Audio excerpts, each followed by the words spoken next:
Moga-moga suara saya terdengar dengan jelas. Kebetulan lagi ada di luar. Sorry ya, minggu saya lupa nih Sabtu-Sabtu kita ngumpul malah ngomongin riset. Tapi baik teman-teman, moga-moga teman-teman sudah, mendapat data yang dikirim oleh Irdina dan saya juga mengirim via email. Mestinya sih kemarin saya janjikan kirim ya, tapi kemarin tuh ada, ya biasalah runtutan rapat-rapat, training-training, terus kemudian saya nggak sempet sampai malam banget. Nah, kalau kita buka ya, izin saya share screen ya. Coba.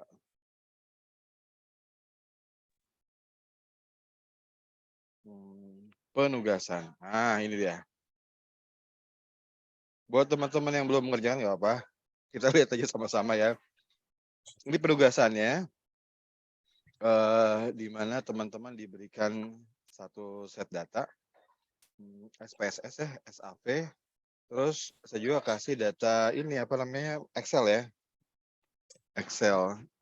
Excel itu untuk mereka yang mau mengerjakannya dalam, perangkat lunak yang lain ya. Lalu di situ ada sejumlah data, banyak sih kalau nggak salah 2000-an ya teman-teman ya, 2000-an. Karena itu adalah data data beneran tuh, data survei di 6 kota besar. Salah satunya adalah Jabodetabek. Jadi satu titiknya adalah Jakarta, tapi sebetulnya Jabodetabek.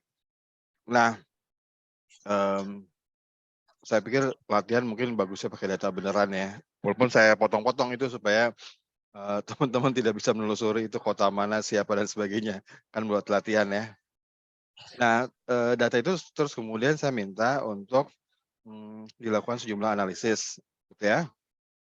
Pertama adalah, ngecek reliability-nya ya, seberapa reliable. Set pertanyaan, khususnya yang sikap ya, sikap terhadap regulasi masker. Ingat bahwa kalau kita pengen ngukur sikap, jangan sampai hanya menggunakan satu pernyataan kalau Likert ya, atau satu pertanyaan kalau bukan Likert. Nah, kenapa begitu? Ya karena kalau kita pengen mengakses, memahami, atau mengukur ya, mengukur sikap, kalau dengan satu pertanyaan banyak miss-nya takutnya begitu ya. Karena ya biasalah kalau kayak kita misalnya pengen tahu orang tuh suka atau enggak, kan kita nggak bisa melihat dengan satu pernyataannya dia saja. Kadang kita harus lihat dengan pernyataan pertanyaan atau pernyataan-pernyataan kita yang lainnya, supaya pasti gitu ya. Ini orang suka nggak sama saya gitu. Terus satu kalimat dia bilang suka, terus lantas kita nyimpulkan, wah dia suka berarti sama saya gitu. Nggak gitu ya. Kita harus ngetes, nguji dengan pernyataan-pernyataan atau pertanyaan-pertanyaan lainnya ya. Nah, cuma problemnya kalau kita punya satu set pertanyaan atau pernyataan, misalnya isinya adalah 4, 5, gitu, 6, kita harus ngecek dulu apakah, alat ukur kita ya, pertanyaan-pertanyaan itu konsisten atau enggak, atau menghasilkan data yang konsisten atau tidak ya. Nanti kalau misalnya kita analisis, kita bisa tahu mana yang menimbulkan ketidakkonsistenan, mana yang harus dipertahankan karena dia adalah sumber konsistensi. Kurang lebih begitu ya. Nah, lalu kemudian setelah kita ngecek, konsistensi, reliability-nya, kemudian kita buat skor. Kan kita harus menyimpulkan, ya ini orang akhirnya suka atau tidak sama saya. Kita nanya dia dengan 10 pertanyaan, kan nggak bisa tuh. Oh di pertanyaan 1 dia suka, di pertanyaan 3 dia tidak suka, pertanyaan 5 dia sangat suka. Kan orang mau nunggu. Jadi gimana kesimpulannya? Jadi akhirnya gimana? Cenderung suka atau cenderung tidak suka gitu ya. Nah, makanya kita harus buat skor terhadap set pertanyaan atau set pernyataan itu ya. Nah, terus kemudian yang nomor 3 ini kita coba memanfaatkan variabel lainnya untuk, apa namanya, melihat korelasi di antara keduanya. Misalnya usia dengan sikap. Ada nggak sih hubungan antara usia dan sikap? Atau adakah korelasi antara usia dan sikap yang kemudian kita bisa simpulkan, kalau di level interpretasi kan kita bilangnya, apakah usia mempengaruhi sikap gitu ya. Tapi kalau di level analisis, kita bilangnya apakah usia berkorelasi dengan sikap gitu ya. Ini mohon maaf ya, saya baru baru nyadar itu, kenapa saya buat pertanyaan kayak gini. Karena kalau kalau buat orang program, saya buat analisis kayak gini, mereka akan, ngomel-ngomel, "Untuk apaan kita tahu usia?" Gitu ya, apakah mengaruhi sikap atau enggak.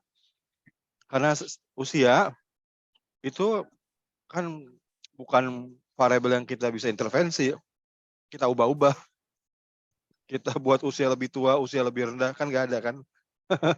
Nah itu makanya kalau untuk akademik sih nggak apa-apa ya, usia mempengaruhi sikap kayak gitu nggak apa-apa. Tapi kalau buat intervensi SBCC, memahami bahwa usia mempengaruhi sikap itu kurang berarti ya, untuk apa gitu.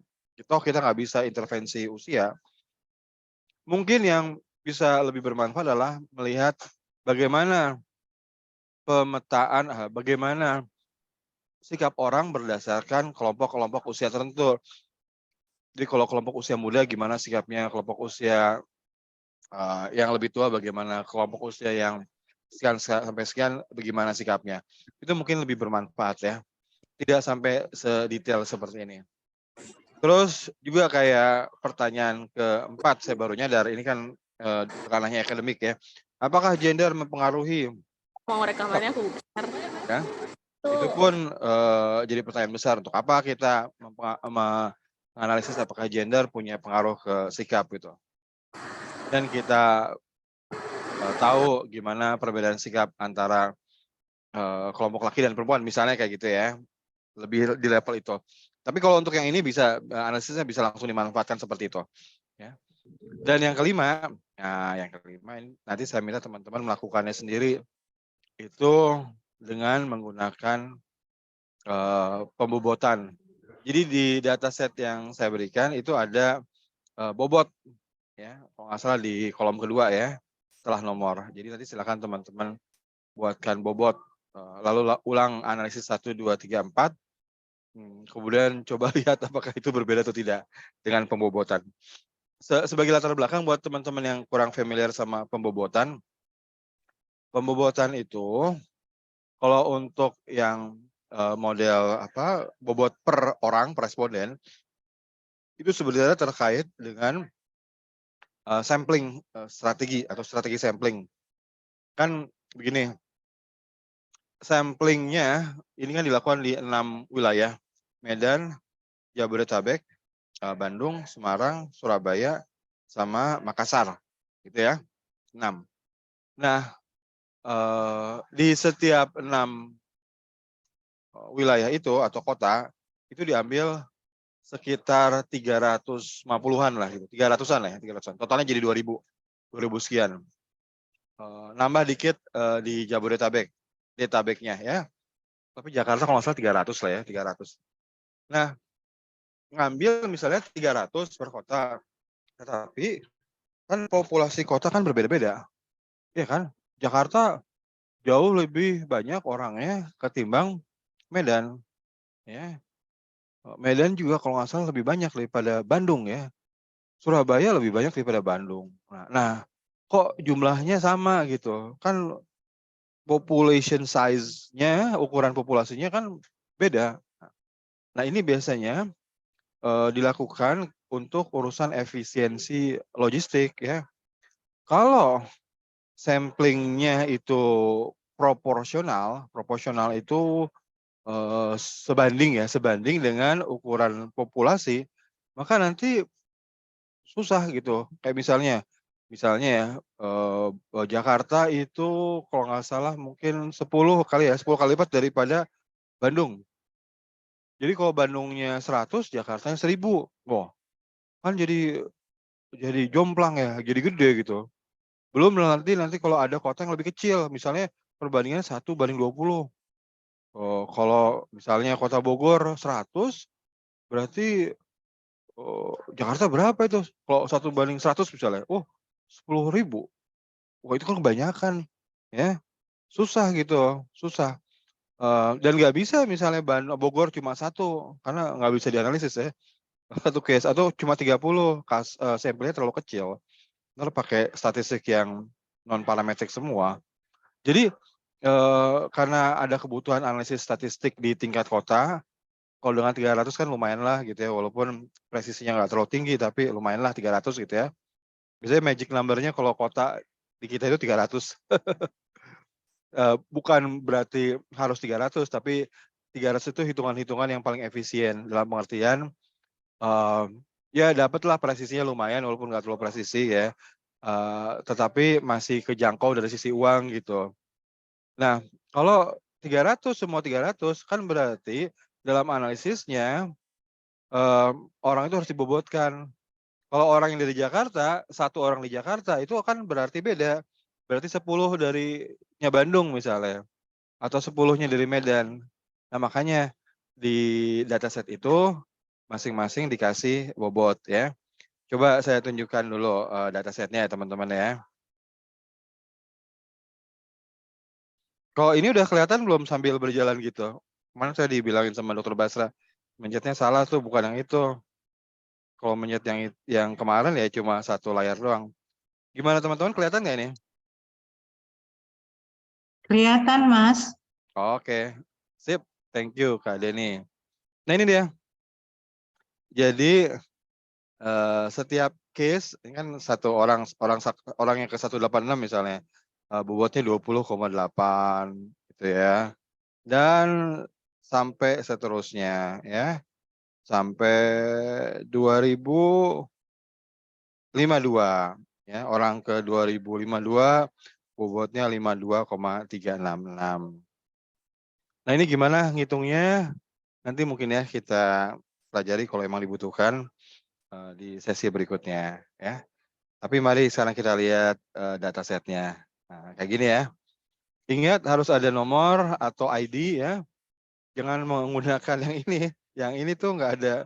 Yang sebelah kiri nih, paling kiri nih, itu nggak ada dalam datasetnya. Cuma virtual. Ya, jadi harus buat satu kolom untuk ID atau unique number-nya. Ini weight. Nah, ini age ya. Atau usia. Ya, usia di sini.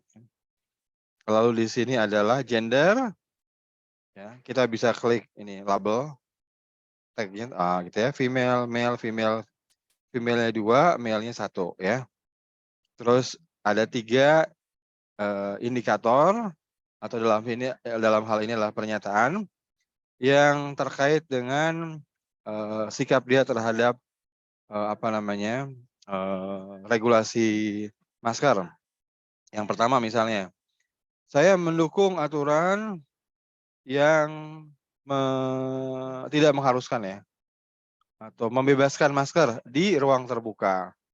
Ya, di ruang terbuka nggak perlu ada masker. Saya dukung aturan kayak gitu. Terus berikutnya, saya mendukung aturan pembebasan masker di dalam ruangan. Dalam ruangan nggak usah pakai masker aturannya gitu. Aturan baru ya. Sebenarnya bukan aturan, ini adalah menarik aturan sebetulnya ya. Lah yang terakhir adalah saya mendukung aturan kita boleh tidak pakai masker dimanapun ya. Ini berarti yang pertama itu di outdoor, kedua indoor, yang terakhir adalah dimanapun ya. Nah, apakah ini harus ada konsistensinya? Sebetulnya kan secara logik kan nggak terlalu amat lah. Kayak misalnya kalau orang itu maunya di luar ruangan, ya kalau dia di dalam ruangan ya nggak apa-apa dong, gitu kan? Kalau dia dalam ruangan tetap harus dong aturannya, luar ruangan boleh dong, enggak, jadi kalau dia berbeda seperti itu harusnya nggak apa-apa gitu ya. Cuma ada variabel ketiga yang mensyaratkan membebaskan keduanya, yang mestinya itu konsisten dengan paling tidak dengan yang pertama. Lalu teorinya itu dari sisi sikap, orang tuh kalau kencang-kencang banget ya dia nggak mau di dalam ruangan atau luar ruangan, dia tetap menolak gitu pembebasan aturan semacam itu. Jadi kalau toh dia itu di luar di dalam ruangan dia masih mendukung gitu, keras gitu ya, paling enggak di luar ruangannya itu mendukung tidak sebebas-bebas banget, jadi tidak totally agree tapi misalnya agree. Itu teorinya sih yang kita pengen ngecek apakah di situ ada konsistensi, makanya yang kita pengen lihat ya. Nah, sekarang coba kita kerjakan tugas yang pertama dulu ya. Gimana caranya melakukan analisis konsistensi di 3 indikator ini. Seperti yang kemarin ya, analyze, larinya ke scale, ya. Ini asumsinya unidimensionality, unidimensional. Jadi pakai reliability analysis yang ini. Lalu kemudian kita masukkan ke dalam box untuk analisis pernyataan-pernyataan itu.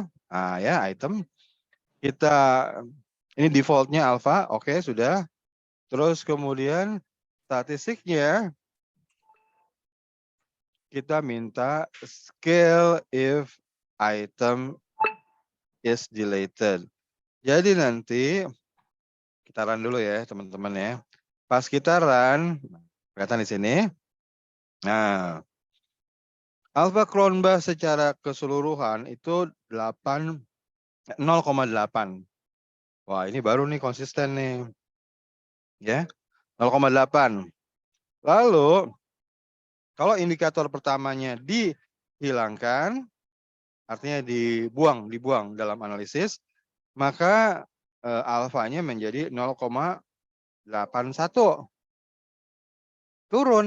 Ini ya turun dari 0,84 jadi ke 0,81. Kalau dihilangkan pernyataan pertama justru konsistensinya turun. Nah, karena itu kita harus skip. Jangan dibuang. Kalau dibuang nanti alfa atau tingkat konsistensi secara keseluruhannya jadi turun.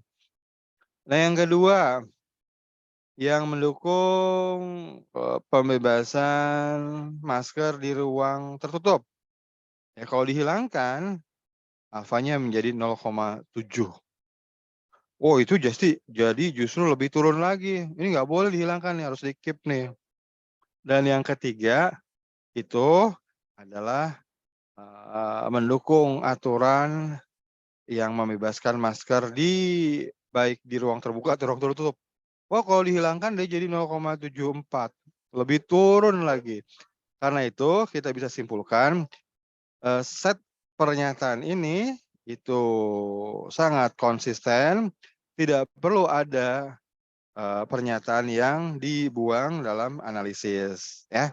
Jadi di-keep semua. Ya. Paham ya sampai sini teman-teman ya. Nah, berarti semua kita kembali ke dataset, semuanya kita keep. Nah, lalu yang kedua terkait dengan skor. Jadi skornya gimana? Skor sikap itu. Nah, untuk skor sikap seperti kemarin berarti ke transform, compute, lalu kemudian kasih nama dulu ya target variabelnya apa. Misalnya sikap masker, sikap terhadap aturan masker. Lalu masukkan kursor kita ke kotak numeric expression, kasih tanda kurung ya, tanda kurung buka tutup. Lalu kemudian karena kita mau bagi supaya buat rata-rata.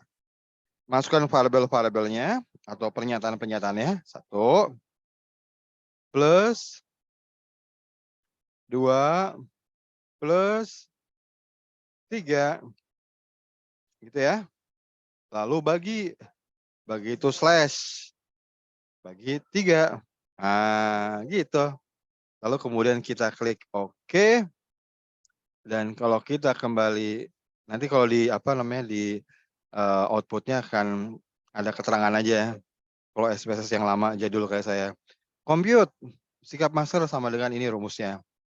Nah, kalau kita kembali ke dataset, maka itu sudah ada tuh. Nah, ini dia. Variabel sikap masker, sikap terhadap aturan masker. Gitu. Ya. Kalau kita mau lihat dulu rata-ratanya berapa sih? Ya.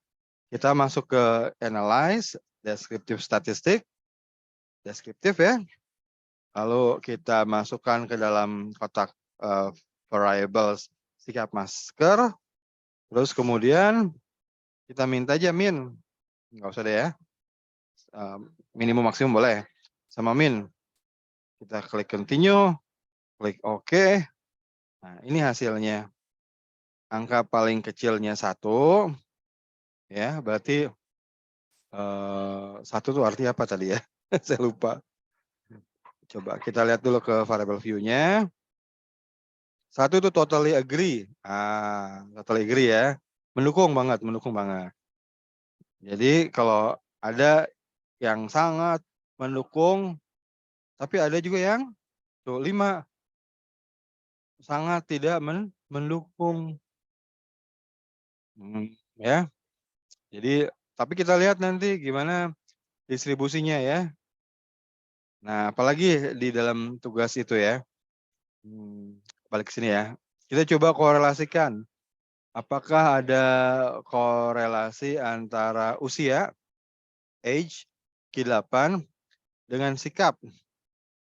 Ini ingat ya datanya interval.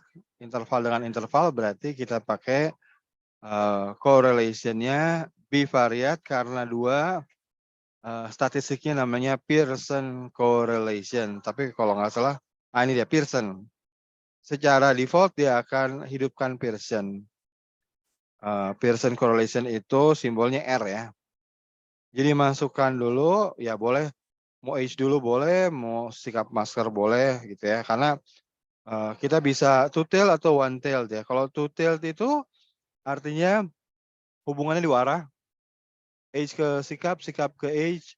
Kalau one tail itu 1 arah ya. Positif atau negatif. Positif semakin tinggi ini semakin tinggi ini. Negatif semakin tinggi ini semakin rendah ini. Jadi kebalikannya ya. Klik OK. Nah, ini kita lihat nih hasil olahnya. Hubungan atau korelasi antara sikap dengan antara usia dengan sikap terhadap aturan masker itu P-nya ya, ini P-nya 0,01. Itu berarti di bawah 0,05. Artinya korelasi kita itu signifikan. Signifikan atau bermakna.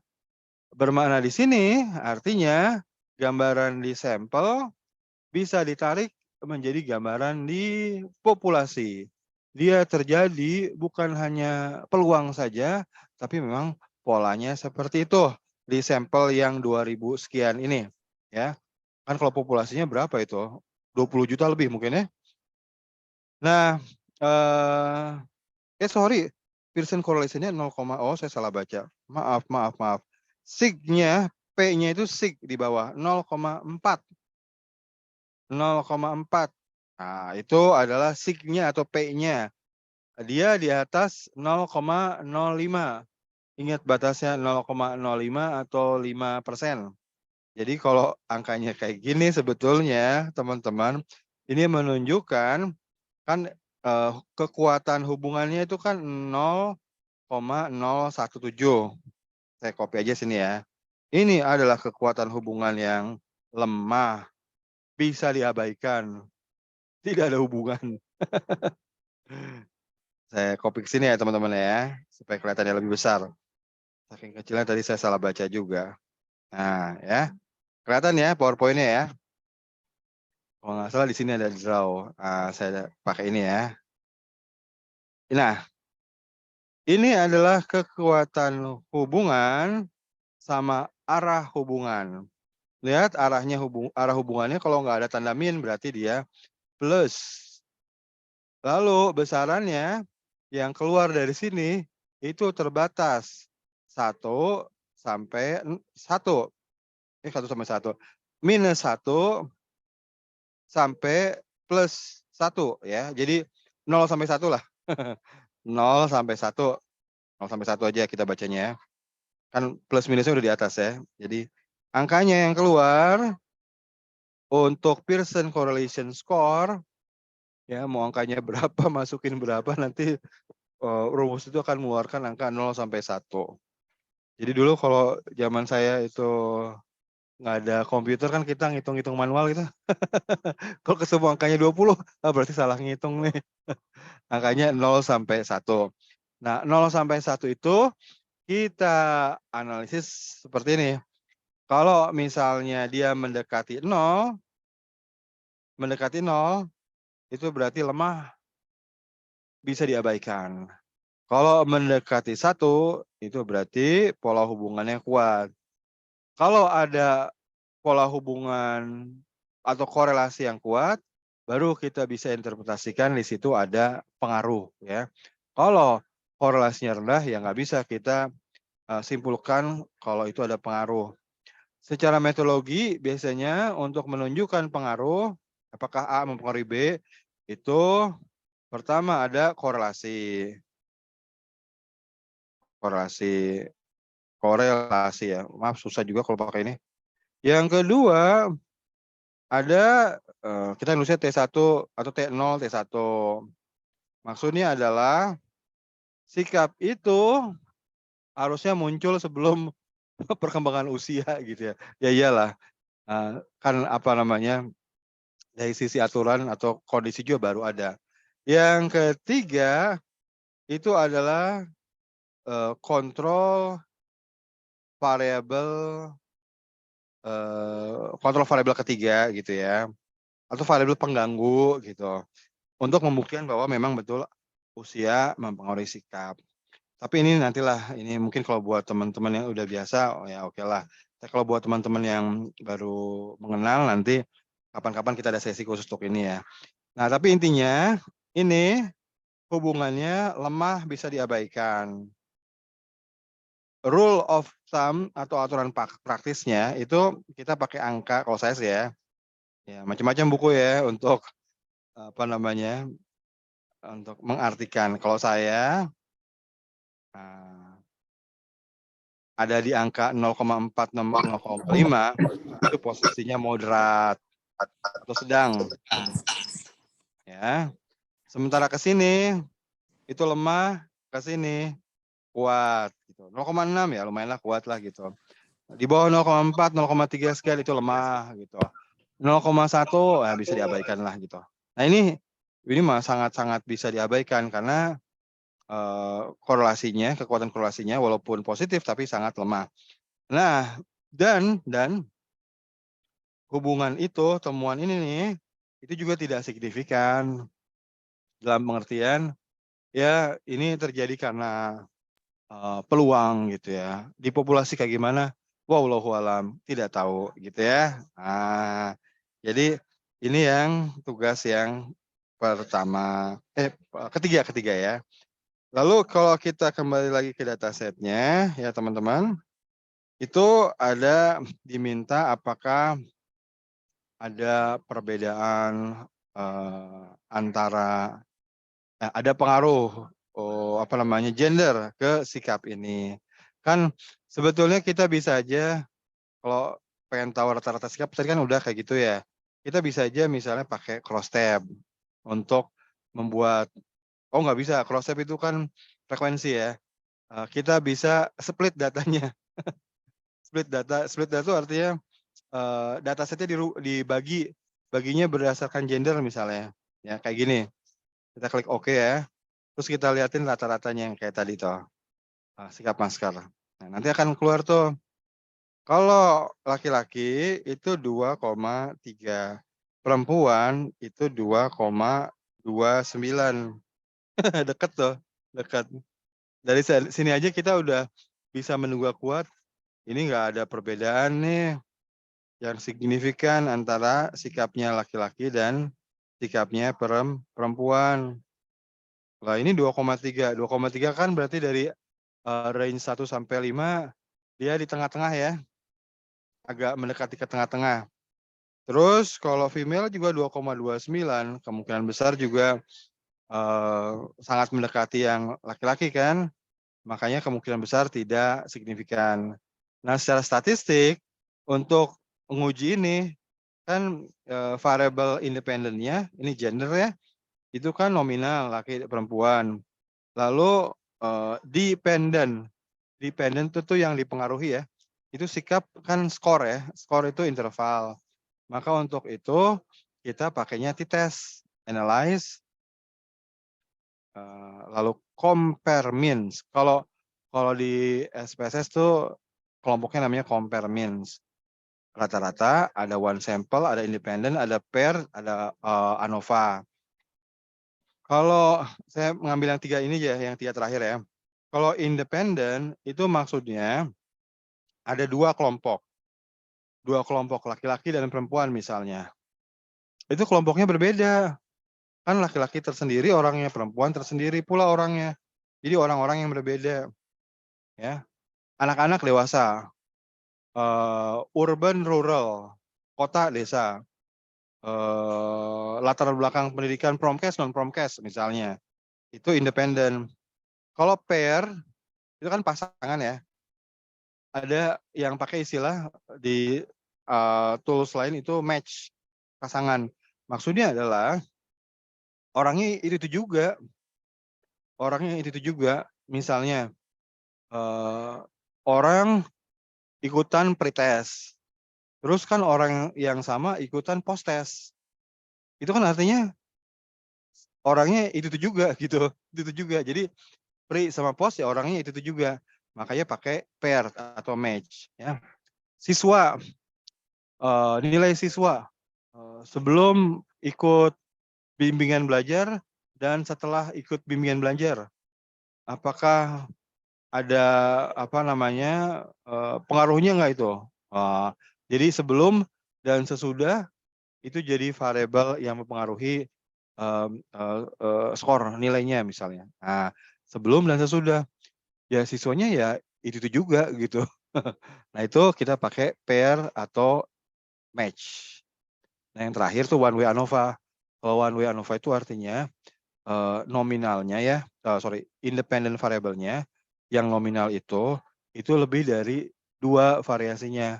Bukan laki perempuan sebelum sesudah, rural atau urban, tapi bisa lebih dari 2. Misalnya rural, peri-urban, urban. Ya. Mereka yang tinggal di kota apa namanya metropolitan, kota besar, kota sedang, kota kecil, 4 kan. Nah itu kita pakai one way ANOVA. Ya. Nah untuk latihan ini itu kita pakai independen karena kan laki-laki sama perempuan 2 kelompok berbeda dan variasi independennya laki-laki perempuan itu kan cuma 2. Klik, lalu masukkan satu ini dulu ya, tes variabel itu sikap, lalu kemudian gender ke dalam grouping variabelnya. Kemudian kita masukkan angka yang jadi value di variabel itu. Misalnya kan tadi laki-laki 1, perempuan 2 gitu ya. Nanti kalau angkanya datanya itu interval kita bisa pakai cut point aja. Nanti dia dibuatin. Kita klik continue, kita klik OK dan sorry salah ya, sikap ya. Bentar. Independen.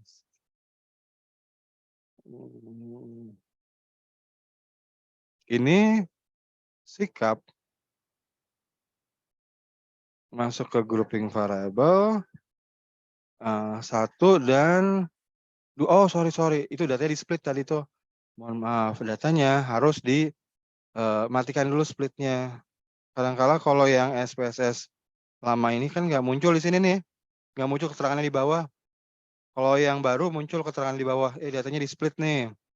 Atau di PSPP juga muncul gitu. Nah yang kayak gini harus all cases dulu yang dianalisis, jangan dibagi gitu ya, analyze all. Nah baru bisa nih compare means, independent, sikap, lalu kemudian grouping variabelnya itu gender, kita definisikan grup 1 angkanya, grup 2 angkanya. Sesuai dengan simbol di variabel itu ya. Klik continue. Kalau option biasanya defaultnya di 95%. Iya, untuk P-nya. Klik continue. Oke. Nah ini. Laki-laki sikapnya lebih cenderung netral sedikit banget dibanding perempuan. Apakah perbedaan ini signifikan? Kita lihat di sig-nya, ternyata tidak, ya. Ini lihat angkanya, ya. Angkanya itu di atas 0,05, ya. Di atas 0,05, ya kita bisa simpulkan ini tidak signifikan perbedaannya, perbedaan sikap antara laki-laki dan perempuan. Dan kalau begitu berarti gender itu tidak mempengaruhi sikap, ya. Nah, ini kurang lebih begini analisis untuk yang soalnya. Sekarang tinggal teman-teman lakukan kembali dengan catatan hal itu dilakukan dengan memberi bobot. Kalau di SPSS dan PSPP itu tinggal diklik di data, ya data. Terus bagian bawah tuh ada weight cases, ya. Jadi nanti kalau teman-teman buat survei di 10 desa, populasi desanya beda-beda atau jumlah ibu hamilnya beda-beda. Ya, sementara sampelnya sama. Sampelnya misalnya 80, 80, 80 atau 40, 40, 40 misalnya gitu ya. Loh, kok 40 ya, desa ini kan besarnya 3 kali lipat dari sini. Sementara desa ini kecil gitu. Nah, itu kita harus buatkan pembobotannya, ya. Klik weight cases, ya, dinyalakan dulu, tinggal dimasukkan weight, masukin ke sini. Nah, terus klik oke. Nanti kalau SPSS lama itu ada tulisannya di sini 1. Cuma weight aja ada tulisan weight on. Nah, kalau kalau split kayaknya nggak muncul ya, coba ya. Split on. Oh, nyala kok. Oh, saya tadi ngeliatnya kok nggak nyala. Ini nyala kok. Meremehkan SPSS yang lama ya. Nah, jadi nyala, jadi ketahuan, oh ini weight-nya on. Nah, silakan teman-teman nanti melakukan analisis yang sama seperti tadi, tetapi dengan menyalakan pembobotannya ya. Nah, ini mungkin yang bisa kita obrolin ya buat latihan pagi ini, hari Sabtu, yang teman-teman harusnya berkegiatan yang lain ya, sama keluarga, sama teman, sama pacar mungkin ya. Nah, tapi kalau teman-teman bertanya, terus what next gitu, berikutnya apa? Nah, berikutnya ya, buat forum riset SBCC ini adalah pertama teman-teman kerjakan dulu yang tadi ya, penugasan yang tadi tapi dengan pembobotan. Itu dulu ya. Terus yang kedua tolong disampaikan ke Irdina ya, disampaikan. Nah, nanti di situ dari sana kita akan beri kuesioner, formulir. Formulir. Formulir ini nanti juga berisi keterangan kegiatan-kegiatan apa yang akan kita lakukan ke depan. Nah, teman-teman tertarik nggak melakukannya? Tertarik nggak buat WhatsApp group? WhatsApp group lagi, bosen kebanyakan. Ya, ntar kita buat aturan lah supaya nggak terlalu banyak ya postingnya. Terus tertarik nggak untuk buat project bersama? Cuma project bersamanya karena ini adalah forum yang belum ada uangnya gitu, jadi semua adalah mandiri ya. Kalau forum pelatih KP itu ada ya nyumbang-nyumbang. Tapi ini enggak, ini kita swadaya sendiri ya. Terus yang disebut project bersama pun sebenarnya bukan project yang susah-susah ya. Misalnya nanti kita melalui Kobo, kita kirimkan kuesioner, terus mungkin tugas kita adalah wawancara 10 orang misalnya. Lalu nanti kita akan olah bersama data itu ya, olah bersama terus kita buatkan semacam one pager atau two pagers ya, report, jadi sangat concise, laporan 2 halaman aja. Yang penting data dan rekomendasinya apa. Dan yang terakhir adalah kita menyampaikan itu kepada rekan-rekan yang berkepentingan, sekaligus ngajak diskusi gitu ya.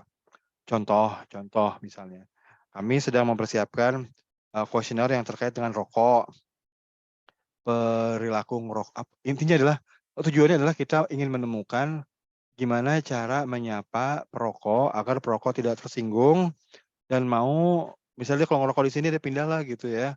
Tapi dengan cara yang enak, sama-sama senang.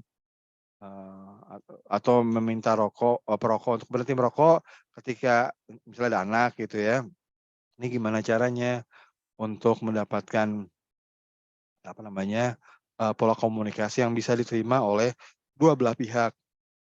Nanti kami sampaikan, buat yang berminat ya, kami sampaikan kuesionernya, lalu silakan teman-teman mewawancarai, misalnya 5 perokok, 5 bukan perokok gitu ya. Terus kemudian,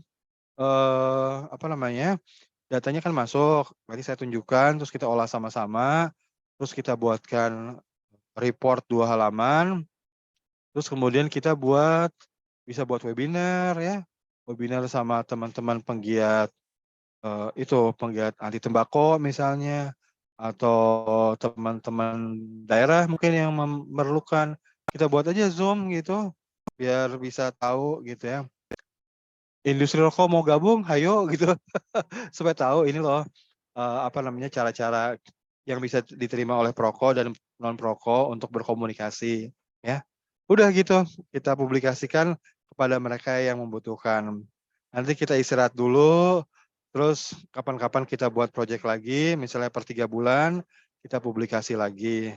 Tapi bukan publikasi yang ilmiah begitu ya, dalam pengertian untuk jurnal, tapi lebih untuk kepentingan intervensi, komunikasi perubahan pelaku atau SBC. Tapi kalau teman-teman yang bergabung ingin memanfaatkan datanya, misalnya, "Oh saya lagi disertasi nih butuh data itu," ya boleh ambil aja, pakai aja. "Oh saya butuh nih buat kerjaan saya," iya pakai aja.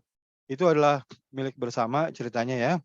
Kalau temuannya yang 2 halaman itu milik bersama publik gitu, kalau data setnya itu milik bersama kita yang masuk ke dalam forum dan mereka yang meminta izin untuk menggunakan itu ya. Nah, itu mungkin kalau bicara ke depannya seperti apa. Dari saya mungkin saya stop dulu, saya kembalikan ke yang punya Zoom dulu kali ya. Punya Zoom itu udah keluar jangan-jangan Dokter Basrah. Mana Ada Dokter Mas, Basrah? aman. Oh aman aman. Saya Gimana di jalan. gimana? Aman Mas. Nanti izin ini Bapak Ibu nanti untuk video terakhir ini mungkin siang ini nanti setelah diproses akan Kurang keras ya Dokter dimasukkan. Basrah ya? Suaranya kedengeran? Halo? Kedengaran, Pak. Oh, oke. Kedengaran kok, Pak. Ya, izin Bapak Ibu nanti video Pak Risang semua akan kami kompilasi, sementara sudah masuk di playlist biar mudah ya. Cuma belum di shortlink memang karena lagi proses naik di shortlink kan, tapi nanti semua rekan-rekan bisa review di sana, nanti di-share sama Bu Erdina ya, rekan-rekan, untuk kompilasi sesi belajar riset SBC episode 1 kali ini yang ada 4 hari. Kurang lebih gitu Mas tambahannya, tapi sisanya terima kasih. Ini saya juga jadi belajar. Karena Oke, saya ulang-ulang juga, harus ngulang-ulang emang tuh. Iya, ngulang-ulang dan kita latihan bersama lah. Jadi jangan takut teman-teman yang belum bisa coba-coba aja sebisanya, nanti kita sambil jalan kita pelajari. Ini kan ranah yang kuantitatif, rencananya sih 2 minggu lagi kita mau buat yang untuk kualitatif. Karena ada kebutuhan teman-teman, "Kok datanya kualitatif gimana menganalisisnya, gimana narik kesimpulannya?" Ah, kita bahas mungkin 2 minggu lagi, ya. Dari teman-teman ada masukan mungkin? Saya sih sambil baca nih teman-teman yang komentar di chat, ya. Tapi kalau teman-teman mau buka mic untuk ngobrol silakan.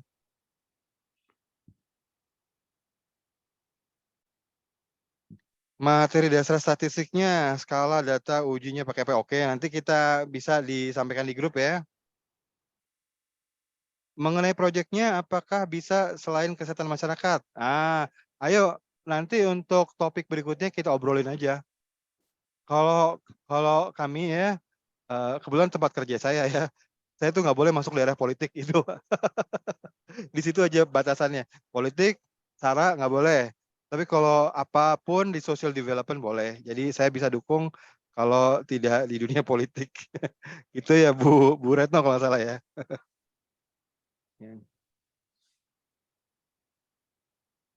Oh, ke kebencanaan, oh boleh, sangat boleh itu. Ke kebencanaan boleh, sangat boleh itu. Saya kira mau masuk politik, jangan ya Bu. Pak Risang itu ada Ya, angkat tangan Bu Resti.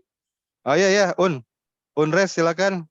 Uni Resti. Halo, iya Mas Bang, Mas Terima kasih atas kesempatannya dan sangat menarik banget Mas ke depannya untuk forumnya, sangat semangat untuk ikutan lagi.